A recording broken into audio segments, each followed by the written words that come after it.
The sun was just starting to go down when Kevin Williams stood in front of the large glass doors of Arsenal Premium. The cold metal handle felt icy in his hand, but his palm was sweating. He looked up at the shining logo above the door, an eagle, holding a golden bullet in its sharp claws. It looked powerful, almost scary. Kevin took a deep breath. He was only 15 years old. His jeans were a little loose, and his plain blue t-shirt was clean but faded. His shoes were old, and his baseball cap was pulled low on his forehead. He didn't look like someone who belonged inside a fancy gun store. But he had a reason. He pushed the door open. A loud ding sound echoed through the store as he stepped in. Cold air hit his face. It smelled like metal, leather, and something sharp he couldn't describe. The walls were covered in shining guns, rifles, pistols, even rare collectibles in glass cases. Behind the counter, a man was staring at a computer screen. He didn't look up. Kevin walked in slowly, his eyes wide. He had never been in a place like this before. He wasn't here to buy anything. He was here for a school project. His history teacher had told the class to pick a topic about American rights, and Kevin had chosen the Second Amendment, something that scared and fascinated him at the same time. But as he moved forward, he heard a voice. "Kid, are you lost?" Kevin stopped. He turned. A tall man wearing a black vest stood near the wall, arms crossed, staring at him with a smirk. "The video game store is across the street," the man added. Kevin tried to speak. I'm not lost. I'm here for." Before he could finish, another employee, a younger man with a red beard, chuckled from behind the counter. "Look at that shirt. Probably here to sell candy or something." The tall man laughed. "Or maybe he's doing a TikTok. These kids will do anything for views these days." Kevin felt heat rush to his face. His hands curled into fists, not from anger but from shame. He looked down at his sneakers. He had cleaned them this morning. They still looked dirty under the bright store lights. "I'm here to ask some questions," Kevin said quietly. "For a school project." The man raised an eyebrow. "You want to ask questions here?" Kevin nodded. The red-bearded man finally looked up. "We don't have time for this." Kevin tried again. "It's about the Second Amendment." "I thought maybe we're not running a classroom," the tall man said, cutting him off. "Come back when you're old enough to shave." The laughter came again. Kevin's stomach dropped. He felt like he was shrinking, getting smaller with every word they threw at him. He had heard rude comments before, but something about this moment, this place, made it worse. It wasn't just about his age. It was something deeper. His mind flashed back to his mother's smile that morning. "Make me proud, Cave," she had said as she packed his notebook into his backpack. "Ask your questions. Be brave." Kevin looked up again. He wasn't going to cry. Not here. Not in front of them. He turned slowly to leave, but something stopped him. On the far wall, past the rows of shiny guns and glass cases, there was a large plaque, thick wooden frame, gold letters. Kevin stepped toward it, ignoring the stares behind him. The plaque read, "Founders of Arsenal Premium, honoring those who built this legacy." He read the names one by one. Some he didn't know. Some sounded familiar, and then his heart skipped. Dr. Raymond Williams. Kevin froze. That name, that was his grandfather. Dr. Raymond Williams, U.S. Marine, historian, medal recipient, and founder of the very store he was just laughed out of. Kevin stared at the letters like they were glowing. He remembered sitting on his grandpa's lap as a kid, listening to stories about honor, service, and sacrifice. He remembered the dusty medals in the wooden box, the strong voice that said, "Always walk with your head high, son." His grandfather had helped build this place, and these men didn't even know it. Kevin turned back around. This time, he walked straight to the counter. The tall man narrowed his eyes. "You back again?" Kevin looked him straight in the face. His voice was calm. "My name is Kevin Williams," he said, "and I'm not lost." The men blinked. Kevin pointed to the plaque. "That's my grandfather up there, Dr. Raymond Williams. He helped start this store, so maybe I do belong here." The room fell silent, and suddenly, the looks they gave him changed. The red-bearded man at the counter stopped tapping the keyboard. The tall one with the black vest shifted uncomfortably, his face pale now. No one said a word for several seconds. Kevin stood tall, his hands by his sides, chest rising and falling. He had never spoken like that to an adult before. But something in his chest, his pride, his memory of his grandfather, had pushed the fear aside. Then, From the far back corner of the shop, a quiet voice spoke up. "Williams? You said Raymond Williams?" Kevin turned. An old man had stepped out of a small office behind the register. His silver-gray hair was thin and slicked back. He wore thick glasses and walked with a slow limp. His dark blue sweater looked older than Kevin's mother, but his eyes were sharp, full of memory. Kevin nodded. "Yes, sir. He was my grandfather." The old man stepped closer, his step soft, his face suddenly full of emotion. "Raymond was my friend," he said. "He was the reason I joined the Marines. He's the reason this shop even exists." Kevin blinked. "You knew him?" "Knew him?" The old man laughed softly, almost in disbelief. "He used to sit right there at that table. Every Sunday after church, told stories, taught the younger guys about respect, safety, honor. He didn't just know about guns. He knew about people." The man's name tag said George. He reached into the inside pocket of his sweater and pulled out a small photo. His fingers trembled a little as he handed it to Kevin. Kevin's breath caught in his throat. It was a black and white photo, faded but clear. His grandfather stood tall in the center, smiling in a Marine uniform, arm around George, who looked about 20 then. Behind them was a younger version of the gun shop, a wooden sign crooked above the door. "I was 19 there," George said softly. "He called me rookie. He was always so calm. Said anger was for people who had no aim." Kevin smiled, eyes still locked on the picture. He didn't know the side of his grandfather. To him, Raymond had always been quiet, gentle, and proud. But seeing him in that photo, strong, leading, laughing, it stirred something inside Kevin's chest. George took a deep breath and turned toward the others. His voice was firm now. "Did you all mock this boy when he walked in? The room was still." The tall man scratched the back of his neck. "We didn't know who he was." "You didn't ask who he was," George snapped, his voice louder. "That man Raymond, he built this place so everybody felt welcome to learn. Not just grown men with credit cards and suits." No one argued. George turned back to Kevin and patted his shoulder. "Come with me," he said gently. "You're not just a visitor here. You're family." Kevin followed him toward a back room, marked private staff only. One of the other workers tried to speak, but George waved him off. Inside the room was something Kevin didn't expect. A wall of honor. Framed medals, old photos, letters in protective cases. At the center, under glass, was his grandfather's Marine dress cap and a folded American flag. Kevin's legs felt weak. He stepped closer, reading a plaque beneath the glass in memory of Dr. Raymond L. Williams, patriot, teacher, friend. Arsenal Premium will never forget. George whispered, "We kept this quiet. We didn't think anyone from the family would ever visit." Kevin's throat was dry. "I didn't know this was here." He used to say, "My grandson's going to grow into something big. Maybe not a soldier like me, but something even stronger." Kevin blinked fast to stop the tears. "Your grandpa believed in knowledge, not just guns. He believed in heart." George reached into a drawer and handed Kevin a small, polished coin. "He left this here. Said it was for you. Said he'll know when it's time to come find it." Kevin looked down. The coin was gold, smooth and shiny, with the words "Honor over Ego" carved on one side, and his grandfather's name on the other. He held it like it was treasure. When they returned to the front of the store, the entire staff was quiet. No more jokes, no more smirks. Just silence and heavy eyes. George cleared his throat. "You owe him something." The tall man looked at Kevin, ashamed. "I'm sorry, Kevin. We misjudged you." Kevin nodded. "It's okay." But it wasn't just okay. It was power. He had walked in as a nobody and come back from the back room as a legacy. A young boy in jeans, who carried the name that built the shop itself, and everyone knew. Kevin left Arsenal Premium that evening with the golden coin in his pocket and his head held high. But something had changed in him. He had walked into that store feeling like a shadow.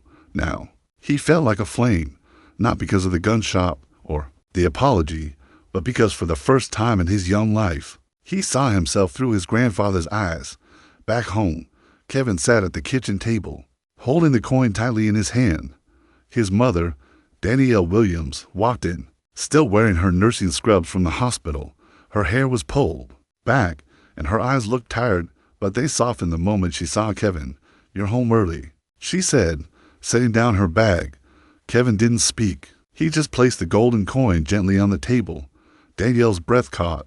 Her hand flew to her mouth. "Is that Kevin nodded. It's Granddad's coin. He said softly. He left it for me. At Arsenal Premium, there's a whole wall in the back, pictures, medals.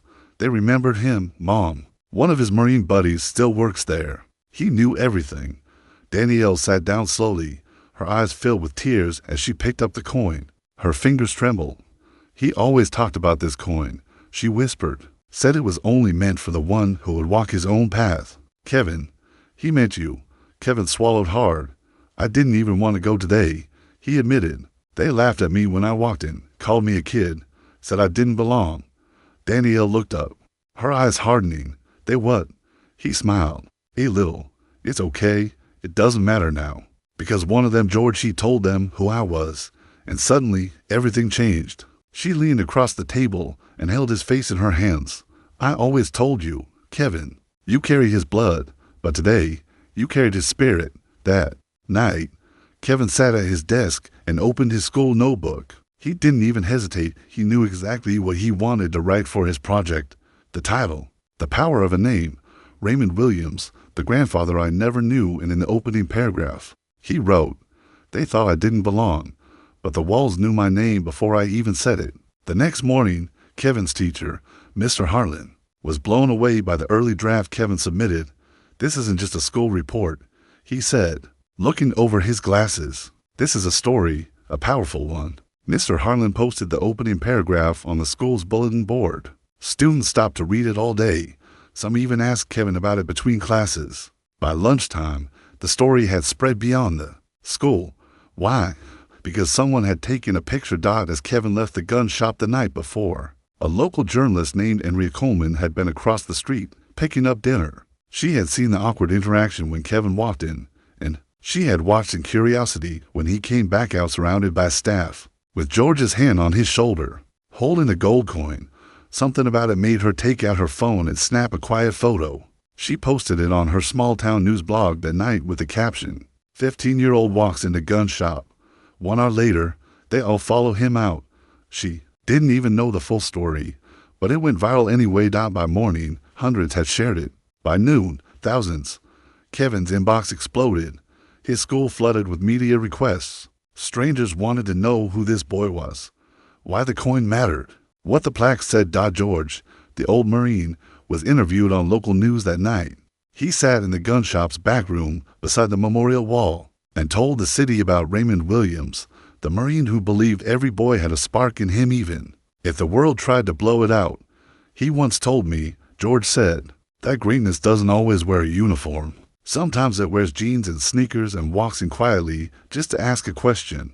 Meanwhile, the men who had mocked Kevin at Arsenal Premium sat silently in the back room, watching the news coverage. They weren't laughing now.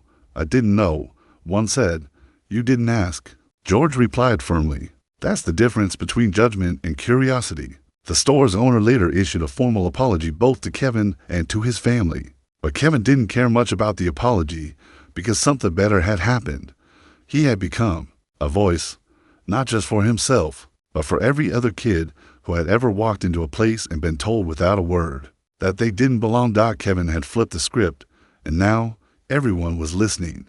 1 week after the visit to Arsenal Premium, Kevin Williams walked through the front doors of Lincoln High School and froze. The hallway was filled with silence, but not the bad kind, the heavy, awkward kind.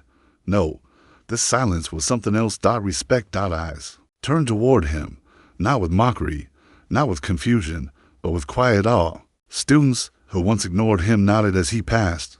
Some even smiled. Hey, Kevin, yo, bro, that was powerful. You made the news, man. Kevin nodded shyly. He wasn't used to this kind of attention. For most of his school life, he was the quiet one, the kid who liked books, kept to himself, and only spoke when he had something important to say. Now, it seemed the whole school wanted to hear him speak. By second period, the principal's voice came over the intercom. Attention, students and staff, please report to the auditorium for a special assembly. All classes are dismissed. Kevin looked up from his notebook. His heart skipped. He hadn't been told anything. As the student body filed into the auditorium, whispers filled the air. Is it about Kevin? I think so. His granddad was, like, a war hero or something. He told off a bunch of guys in a gun shop. No, No, he educated them. Big difference. Kevin sat near the front with his teacher, Mr. Harlan. Beside him, the stage lights glowed softly. Banners of red, white, and blue hung from the rafters. At the center stood a tall podium, and behind it a glass display case. Inside the case was the golden coin, his grandfather's coin. Kevin's eyes widened. How? Mr. Harlan leaned in and smiled. The city council and your mother worked together. They thought it belonged here for everyone to see. Then Principal Green stepped on stage, a tall man with kind eyes and a deep voice. He adjusted the microphone and cleared his throat. Today, he began, we are not just gathered for another speech. We are gathered to witness something real, a story that reminded our town who we are. A story of legacy, respect, and courage that came from asking a simple question. He turned to Kevin. Kevin Williams, would you join me on stage? The auditorium erupted in applause. Kevin's legs trembled as he stood. He walked up slowly, feeling the weight of every step. His palms were sweaty. His heart was racing. But something inside him whispered, you belong here, just like Granddad said. He stood at the podium, looking out at the sea of faces, students, teachers, even his mom standing near the side wall, hands clasped tightly, eyes shining with tears. Kevin took a breath. Then he spoke. I didn't go to Arsenal Premium to be seen. I went because I had a question. I wanted to understand something bigger than myself. And when I walked in, some people laughed. They didn't see me. They saw a kid. They saw my skin, my clothes. They thought I didn't matter. The room was quiet, the kind of quiet where you could hear every heartbeat. But then I saw his name, Raymond Williams, my grandfather, a Marine, a founder of that very shop. I didn't know how much he meant to that place until I saw the plaque, until I met George, and until I realized what I carry inside me matters. He paused, the emotion caught in his throat. He didn't cry, but his voice shook, just enough to show how real this was. My grandfather believed in something, Kevin continued. He believed that knowledge is stronger than fear, that respect is earned, but kindness should be given first. And he left behind something for me, not just a coin, but a path. Kevin reached into his pocket and pulled out a copy of his report. He held it up. This story isn't just about me. It's about you, too. Every one of you who's been looked down on, laughed at, misunderstood. Just know your story isn't small. Sometimes it just takes one question to change everything. The applause was thunderous. Teachers stood. Students clapped and cheered. Some wiped their eyes. Even Principal Green looked away briefly, blinking fast. Kevin stepped back from the mic, his cheeks burning but his eyes proud. Then, something surprising happened. George, yes. George from Arsenal Premium stood from the back row and stepped forward. Wearing his Marine pins and a solemn expression, he walked to the stage and saluted Kevin. The auditorium gasped out. Then George said, your grandfather was a lion, and so are you. That night, Kevin's face appeared on the front page of the local newspaper, The Lion's Grandson. How one teen's question woke a town's heart. People from all over sent letters. Messages came from veterans, teachers, even strangers from other states. And inside his home, under the soft light of his desk lamp, Kevin placed his grandfather's coin in a small glass box. Beside it, he added something else, a small folded note that simply said, ask the question anyway. Because now he knew one voice can echo through walls, one name can carry through generations, and one 15-year-old boy with nothing but respect and truth in his heart could remind a town what honor really looked like. 3 days after the school assembly, Kevin Williams was sitting at his usual spot in the living room, curled up on the old couch, notebook on his lap, pen in hand. He wasn't writing an assignment now. He was writing letters. Thank you letters. One to Mr. Harlan, one to Principal Green, one to George from the gun shop. And then the house phone rang. Cave, it's for you. His mom called from the kitchen. It's someone from City Hall. Kevin froze. From where? His mother held the phone, eyebrows raised. City Hall. He picked it up, his heart pounding. Hello. A smooth, warm voice came through the speaker. Kevin Williams. Yes, sir. This is Mayor Hargrove. I watched your school assembly, and your grandfather's coin. The story behind it moved me and the entire council. We'd like to invite you to City Hall next Thursday. Kevin blinked, stunned. For what? We want to honor your grandfather's legacy and yours. The city has decided to name a new scholarship after him, the Raymond L. Williams Civic Honor Grant, and we want you to help launch it." Kevin didn't speak. He couldn't. "Still there, son?" The mayor chuckled gently. "Yes, sir." Kevin whispered, I'm just surprised. You spoke truth when it was uncomfortable. And you reminded us of a man this city owes a debt to. You've done more than most adults ever dare." Kevin hung up the phone with shaking hands. His mom watched him. "Well, they're naming a scholarship after Grandpa," she gasped, covering her mouth. "Oh my God, and they want me to speak again." She hugged him so tight it hurt. "He'd be so proud of you, Kevin, so proud." The day of the City Hall ceremony arrived like a dream. Kevin stood outside the building in a brand new blazer. His mother had saved up to buy it just for this occasion. He kept touching the inside pocket where the golden coin stayed, wrapped in a cloth. Safe, close to his heart. TV vans lined the street. Reporters waited with cameras. Local veterans arrived in uniforms. Even students and teachers from Lincoln High filled the benches. Inside, the large marble lobby echoed with soft conversation. At the front stood a podium, a red velvet curtain. Behind it, a tall banner read, "The Raymond L. Williams Civic Honor Grant for youth who stand for what's RIGHT." Kevin took a deep breath as he stepped up when the mayor called him. All eyes were on him again. But he wasn't afraid this time. He felt steady, rooted, like his grandfather's hand was on his shoulder. "My name is Kevin Williams," he began, "and I'm here because of a man I barely got to know but who helped shape who I am. My grandfather didn't leave behind money or mansions. He left something better, a name." He glanced at the audience. There was a day not long ago when I walked into a place and was made to feel small, like I didn't belong. But that same place had my grandfather's name on the wall. And once people saw it, they listened. Suddenly, I wasn't invisible anymore. But I started thinking, what about the kids whose names aren't on a wall? He paused. What about the ones who get laughed at and don't have a plaque or a coin to prove they're worth something? People leaned in. "This scholarship means more than money. It means we're finally starting to see each other, not just by what we wear or how old we are, but by what we stand for." And I really hope that every kid who gets this grant will be reminded of one thing. You don't need permission to speak truth, just courage. Thunderous applause filled the hall. The mayor shook Kevin's hand as cameras clicked, and then, to Kevin's surprise, the velvet curtain was pulled back, revealing a new bronze plaque, dedicated to Dr. Raymond L. Williams for service, courage, and legacy, and to his grandson Kevin, who walked in with a question and walked out with a city listening. Kevin's eyes welled up. George was there too, standing proudly in the second row, a Marine pin on his chest. He raised his hand in a salute. Kevin nodded back. This wasn't just about fixing a bad moment anymore. This was about building something so that no other kid would feel like he had felt that first day. In the gun store, that night, Kevin lay in bed and stared at the ceiling. The golden coin rested on his nightstand beside the certificate the mayor had handed him. His phone buzzed. A text from Mr. Harlan. "Your project changed everything. You didn't just write about history. You made it." Kevin smiled. He didn't want fame. He didn't want a spotlight. He just wanted truth to matter again. And thanks to a simple visit to a gun shop and a name he had almost forgotten, Kevin Williams had become the kind of young man who could walk into a room, speak a few quiet words, and change the way people see. The weeks had passed since Kevin Williams stood beneath the marble dome of City Hall. The weeks since the scholarship bearing his grandfather's name was announced to a city that would never forget it.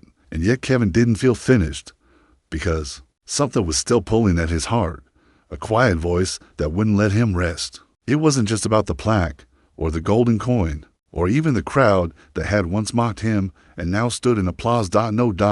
There was still someone left, the man in the black vest, the tall gun store clerk who laughed first, who had dismissed him as a joke. Kevin didn't know why he wasn't angry anymore, but his grandfather always used to say, "Legacy means nothing if you don't pass it on. You've got to build bridges, not just stand on them." So Kevin made a choice. He went back. It was a gray Saturday afternoon. Cold wind tugged at Kevin's jacket as he walked through the familiar glass doors of Arsenal Premium. The bell above the door gave a soft chime. The place looked the same, still smelled of metal and polish, but the eyes that met his now were different. One of the younger staff members, Jared, stood behind the counter and smiled nervously. "Hey, Kevin, good to see you, man. Want a soda or something? George is in the back." But Kevin shook his head, Actually, is Dan working today? Jared's face tensed. Dan, yeah. But he glanced toward the back hallway. He's been kind of quiet lately. I don't think he expected the story to get so big. I'd like to talk to him, Kevin said. If he's willing. A few minutes later, Dan stepped out slowly from the back room. He wasn't wearing the black vest anymore, just a plain gray shirt. His eyes were sunken, like he hadn't slept much. He looked surprised and a little ashamed to see Kevin. Didn't think you'd come back. Dan said quietly. I didn't either, Kevin replied. There was a pause between them, thick and real. I was wrong, Dan said. I shouldn't have treated you like that. I saw a kid, and I assumed. I thought I was being funny. But it wasn't funny. It was cruel. I'm sorry. Kevin nodded. Thank you for saying that. Dan looked down. The worst part is, your grandfather. He was the one who got me this job. I was a teenager, no direction, no plans. He taught me about responsibility, safety, discipline. He changed my life, and I still messed it up. Kevin looked into Dan's eyes and said something no one expected. You haven't messed anything up yet, but you have to do something with it now. What are you going to teach the next kid who walks in here looking like me? Dan blinked. I don't know. Then figure it out, Kevin said, because that's how you honor him. Not with words, with action. Dan looked stunned, and then, slowly, something shifted in his face. Shame faded. A different look took its place. Responsibility. Would you be willing, Dan said carefully, to come back here next month and talk to some of our youth trainees? We've started a safety class for teens. It was your grandfather's idea years ago, but it kind of faded out.